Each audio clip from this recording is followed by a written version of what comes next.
want to become a more technical DJ. I want to be known as one of those guys that can scratch real good, transform all the, you know, flares, chirps, everything. I want to be that guy that can do all of that stuff, and then at the same time be the guy that's in every club in Atlanta, even around the nation. Got mixtapes everywhere, and I'm, you know, winning competitions, tournaments. I want to be one of those guys that people, you know, admire for, you know, what I can do technically, what I can do business-wise, the relationships that I have with artists, and so on and so forth. Yes, yes, y'all, and you don't stop. To the beat, y'all, and you don't stop.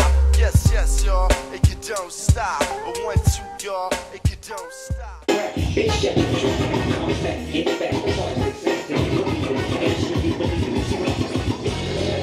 It's been a lot that has happened within the 2 years that I have been DJing. I'm about to go on 3 years actually. And I've evolved completely from a guy that was just in it for the money. As I told you when I first started off, I needed a job, I needed money to pay some bills and stuff. Eventually, with, you know, the type of attention that I was getting pretty fast, because I was demanding a lot of attention.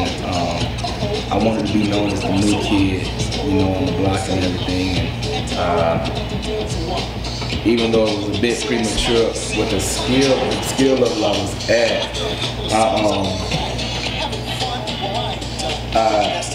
over time, you know, I started doing big college parties with a friend of mine named Eugene. He the one that kind of really opened up the door for me to meet new people.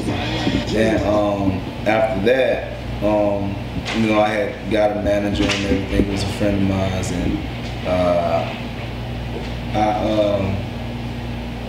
I was just doing a lot, and then eventually I got let go of my manager, and everything was nothing personal. It was just something that I wanted to do for myself. And I had got a call from a friend of mine, Genesis. I went to DJ Genesis. I went to school with him at Albany State, and it was funny because we never even talked about, you know, transferring to Georgia State, because he transferred to Georgia State at the same time that I did. And I didn't even know he was DJing. I just know that I saw him one time, and then one day I saw him DJing, and I told him that I DJed, and he took my number down. I think we already had each other's number because we had to do like a project, a group project back in Albany State. That was when I was freshman, but he called me one day. I was in class, and he was like, Side the Prince needs a DJ. And it's so funny because around that time, without even talking to him about it, I started to listen to Side and everything, and I really became a fan of his music and how he, you know, how he raps and everything. And I was like, yeah, I'm down for it. I could DJ for him and everything. And, the first place we went to was Fort Lauderdale, and then we started going to places like New York, Ohio, Chicago, Carolinas, like you name it, we was there. Now that I've linked up with Royce, Rizzy, and Will Hill, you know, both of those guys are great artists. They have a lot of ambition and drive behind what they want to get to, and you know, linking up with Rizzy. I told him, I said, the type of relationship I want to have with you as a DJ is, you know, I want to have that Jazzy Jeff and Fresh Prince effect. And he was like, you know, say no more. And then from there, you know, we just been building our chemistry more than anything. And we've been on the road with Yo Gotti, Juicy J, Kendrick Lamar, and I mean, like, that's just the beginning of it. And you know, a couple years from now, we're gonna be pretty big. So the come up is pretty real. I'm in Mixtape Monopoly, the network. I got Lifted. They, you know, they're like my first clothing sponsor and everything. So I've been getting a lot of attention. I've been on blogs, magazines, and everything. And it just all started from, you know, believing in myself and working hard to get me where I'm at now. It ain't easy being I can't take it. Life was a celebrity and everything they bring it. And ever since the movie, talking about the new me, if they can't screw me, then find a way to sue me. But no, it's me. Spit flame, put niggas to shame. I'm so insane, lyrics sick in the brain. Mention my city, mention my name. It's the blackout, Rory got the back out, showing my black ass, engine in the glass house. Started, it's the blackout, Rory got the back out, showing my black ass, engine in the glass house. Started, it's the blackout, Rory got the back out, showing it's the blackout, Rory got the back out, showing it's the blackout, Rory got the back out, showing my black ass, engine in the glass house. Started, it's the blackout, Rory got the back out, showing it's the blackout, Rory got the back out, showing it's the blackout, Rory got it's the blackout, Rory, it's the blackout, Rory, it's the blackout, Rory, it's the blackout, Rory, it's the blackout, Rory, it's the blackout, Rory, it's the blackout, Rory, it's the blackout.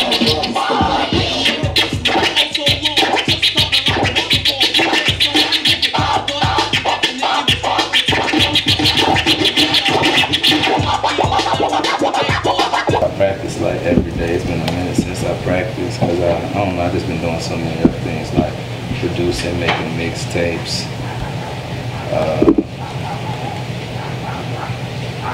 I've just been doing a lot.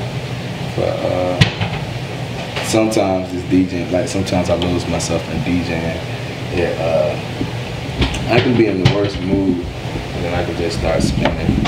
And then I'll, feel better and everything. And I think that's like an outlet for me now. Either be this or writing. I'm working on my second book now. I want to drop it by the end of the summer. So it's either that. I mean, I write all the time. Or me producing. And I don't even really know how to make, beats like that. But this is I don't know how to play instruments formally, but somebody told me that you don't have to learn how to read a book just to, say it's good, as long as you know how to go across the, the keywords or whatever, and however it went. I might be wrong, but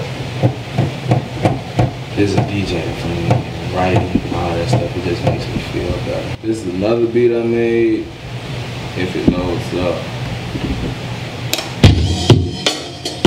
I took a Lauryn Hill song and linked up with my homeboy Donald. He's a part of Fifth Up.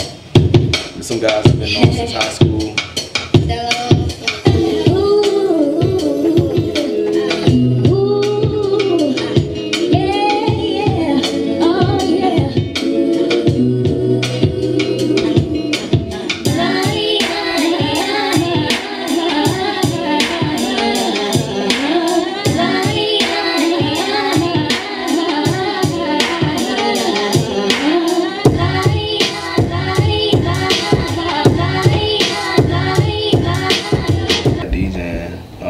Something that I started off just doing to make money, and over time as I evolved, I realized that music and DJing is like it's music. You being a musician when you DJ, and I get a high off of just getting a crowd turned.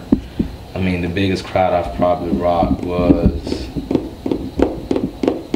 has been like over 1,000 people. I mean, like, that's concerts, and like, for example, when we went on the road with Kendrick Lamar, that was crazy. I never had an opportunity to really turn up a crowd that big, and to feel an experience like that, being able to control a crowd with your music, and that's a lot of emotion that I put behind my stuff. So just to have somebody feel what I'm doing, it's just like I'm saying, yeah, nigga, I feel you. I'm rocking with you, and that's like my connection with the crowd of people and everything like that. Time goes by slow when you let it. Speaking of time, I wish I could go back when that day when I let you in. My heart was fresh and ready to love. Back to that time without a glove. I trusted you too fast. So break that fucking hourglass, because time goes by so slow if you let it. Speaking of time, I wish I didn't have it when I met you. 6 feet tall and he dark too. I hope I'm gold with my slight tan. I think it's time I get a man, but I lusted too fast.